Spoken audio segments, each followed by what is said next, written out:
Welcome to the program. It is Cooper Mays. We love visiting with him, and it's brought to you by City Heating and Air Conditioning, where integrity matters. CityHeatandAir.com. I'll tell you more about them. We love those guys. Hit that thumbs up button because we're going to talk some Nico. We're going to talk some incoming players that can help Tennessee in 2023.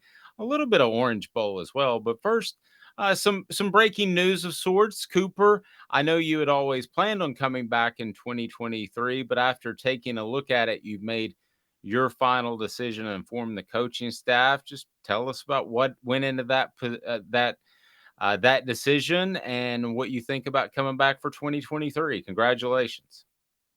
Yeah, thank you. No doubt. Just honestly, just going over it with my family and kind of just looking over it. I think I've got unfinished business here, and probably a lot of people by that, but I just want to go back into another year here and get better and get everybody around me better. So we're really excited about what's going on here. One of the things that you had said to me before we were recording is it's important to you to be a captain.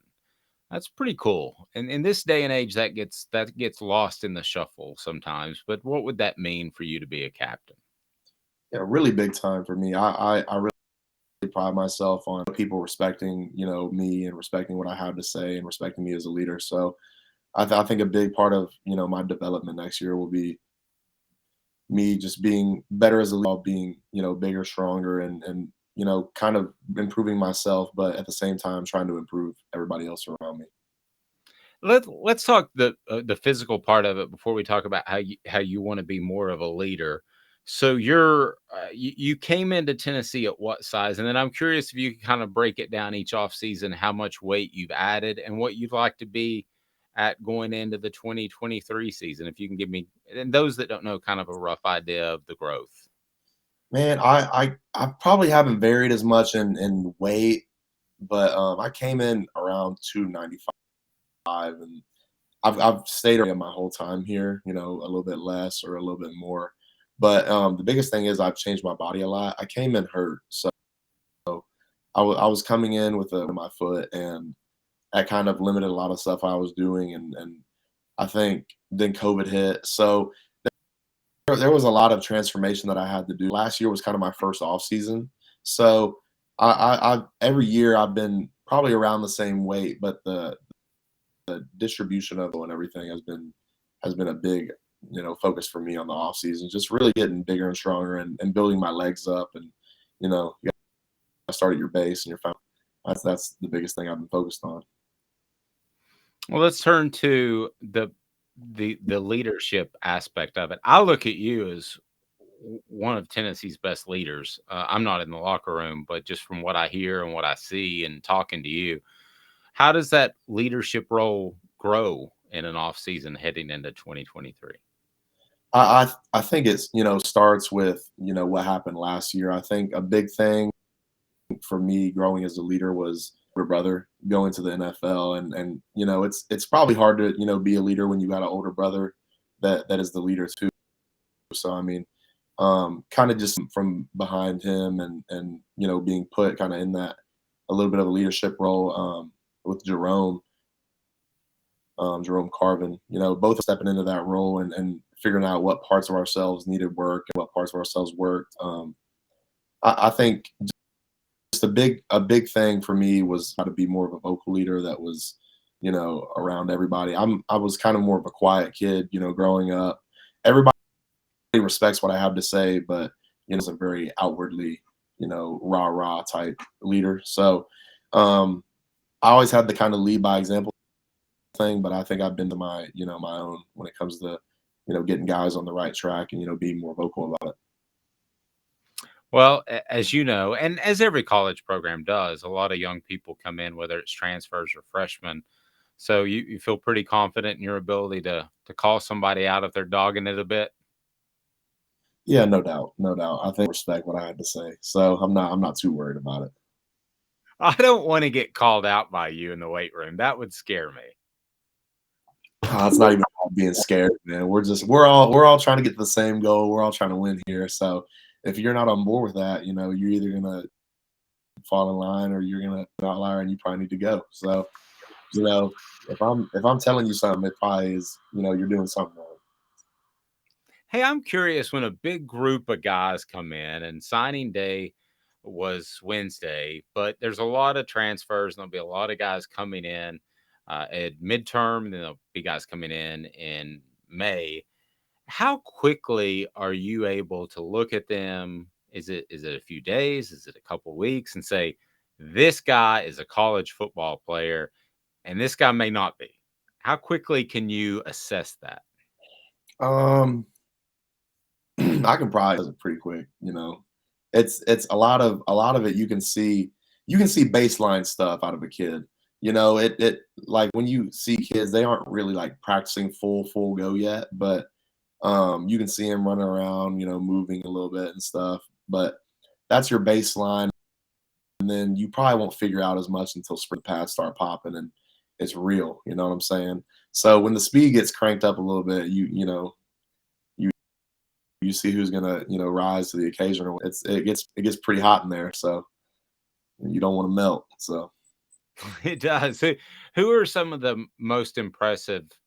Because you've been around a while. I mean, you're an upperclassman. Who've been some of the underclassmen that just came in and kind of they got it from the get, and you're like, he's a player.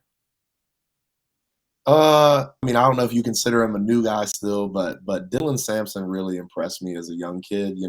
He's not a new transfer, new enrollee, but he came in the summer, and just from then he kind of just knew his role and ran with it. So I think a big thing is you got to look at these and understand their role and how to fit into it and how to maximize it.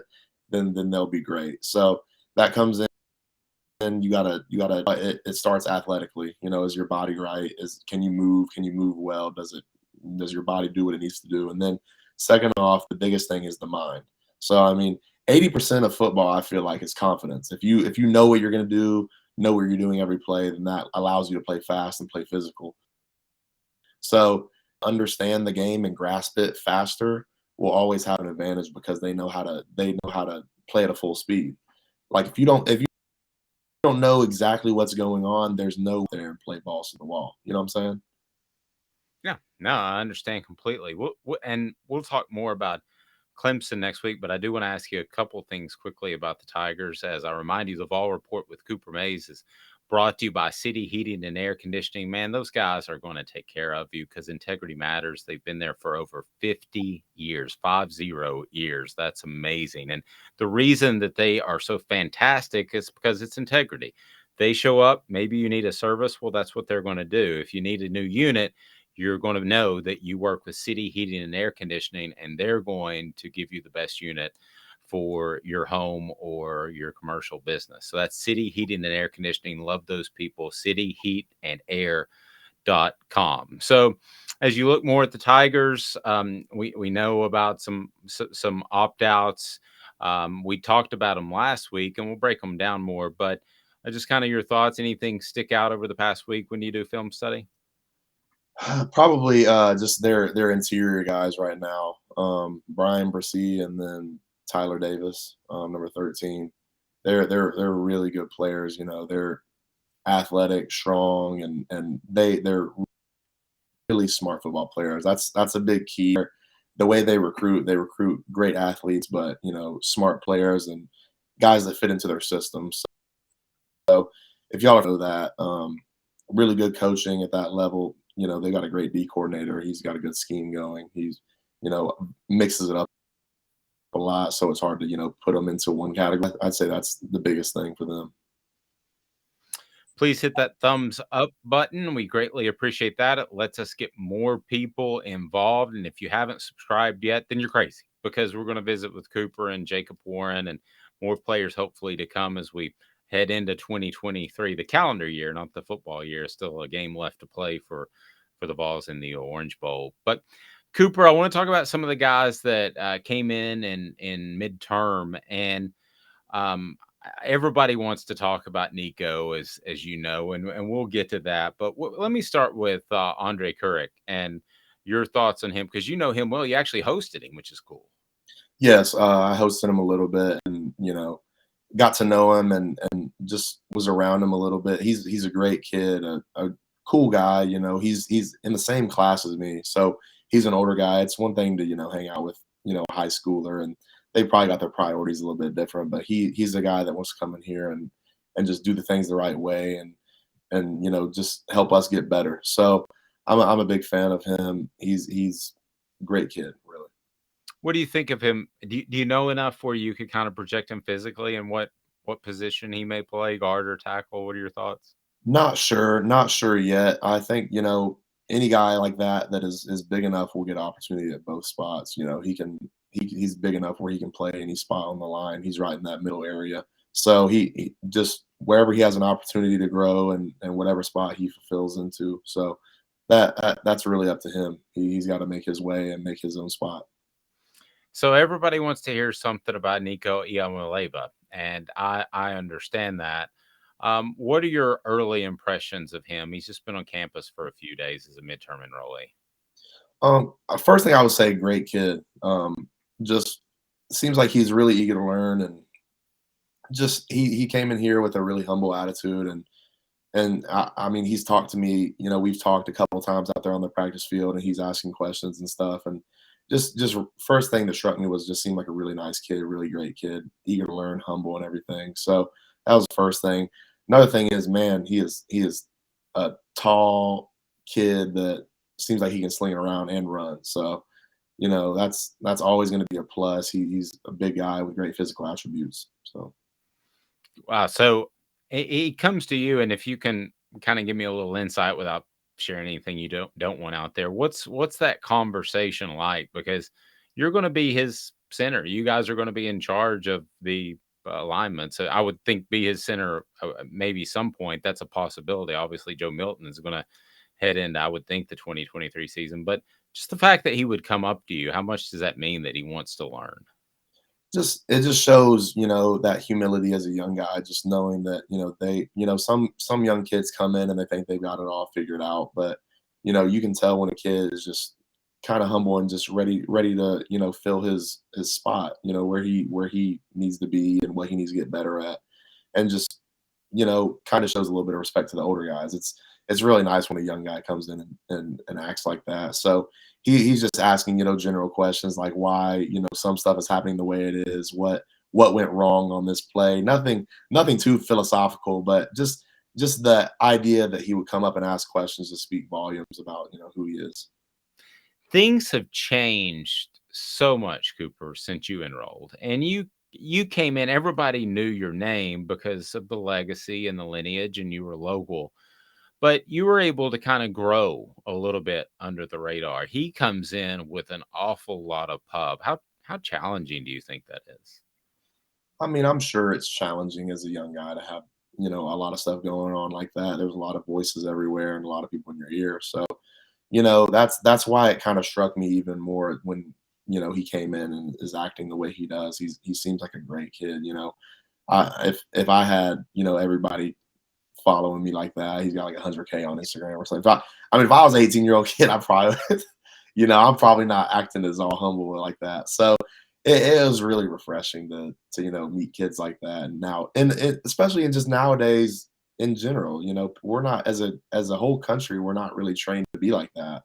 So it's a world of Instagram and social media. So I mean, if you're winning on that stuff, usually people think they're the stuff. So him coming in here and just acting the way he does, it's a little breath of fresh air.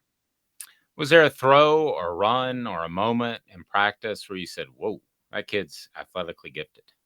Yeah, no, how it is with my answer every time. I don't really know who's back there. I do see him over there. The only time I see the quarterback's face and him throwing the ball is when we're warming up. So I do see him warming up over there on the side. It seems like he can sling it pretty good, and at a high rate of speed for a far distance. So I it looks it looks pretty good right now. I'm not going to critique his throwing motion or anything. I don't really know. Hey, me, I don't really know much, but but I can tell when the ball gets from point A to point B in a good fashion. It looks good. Yeah, it does. So let's talk about the quarterback here and now, which is Joe Milton. How excited are you for his opportunity?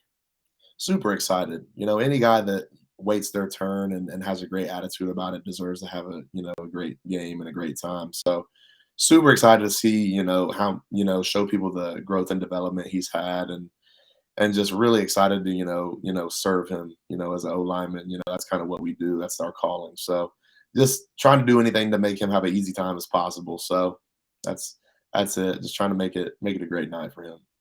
How does he level those emotions? Because I know he's excited. It kind of sets the tone for next year. It's a big game. Nothing against Vanderbilt, but that wasn't the same stage. How does he make sure that he manages those and goes into the Orange Bowl in an even kill? I'm not really sure how he does it, but I'd assume it's probably the same thing as most of us. At the end of the day, it's a game. There's a lot riding on it, but at the end of the day, it's something we've been doing our whole lives. So there's nothing to do but to go out there and just play the way that we've been practicing, and doing everything that we can to win. So go out there with a great attitude and a great intent to win. It'll all fall into place probably. Tennessee didn't go after a transfer portal quarterback when a lot of people thought they might or said they should. I I read that as a vote of confidence for Joe. Do you think that's the case? It seems like it. I'm pretty out of the loop as far as everything goes. Nowadays there's so much stuff going on with the recruiting world, the transfer portal, and everything. So I don't know which way's up or down when it comes to that world. But I mean, hey, I'm extremely confident in Joe, and y'all know how I feel about him. So I'm thinking the coaching staff feels the same way. How do you feel um, physically? Because you take a beating during the season. Oh, I feel great. We were talking earlier, before we got on the air.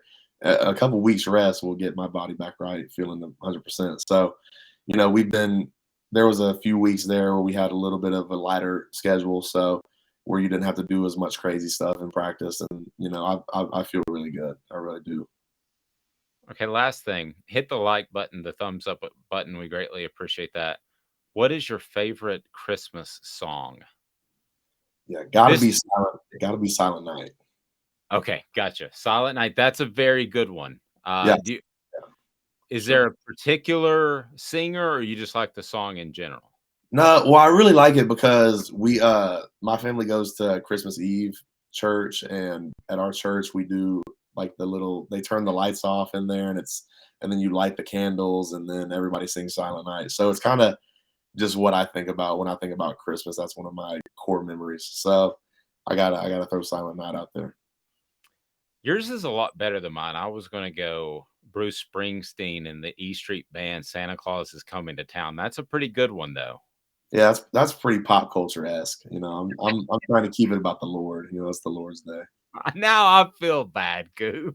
No, you shouldn't feel bad. You should. I mean, I like Mariah Carey. I don't. I mean, there's a lot of Christmas songs I could go for, but that's just my core memory. You know what I'm saying? That is fantastic. Merry Christmas to you. Can't tell you how much you mean to what we're doing at Off the Hook Sports throughout the year, and we'll talk to you before the Orange Bowl. But God bless and Merry Christmas. I appreciate you. No doubt. Merry Christmas to you. I appreciate y'all. He is Cooper Mays, brought to you by City Heating and Air Conditioning. Hit that thumbs up button, turn your notifications on so you can get more of Coop. And we're looking forward to him being back for the 2023 season. Well, what a crazy year it's been. It's been a lot of fun talking to him. It's the Vol Report, brought to you by City Heating and Air Conditioning, cityheatandair.com. He's Cooper Mays. I'm Dave Hooker. This has been a presentation of Off the Hook Sports.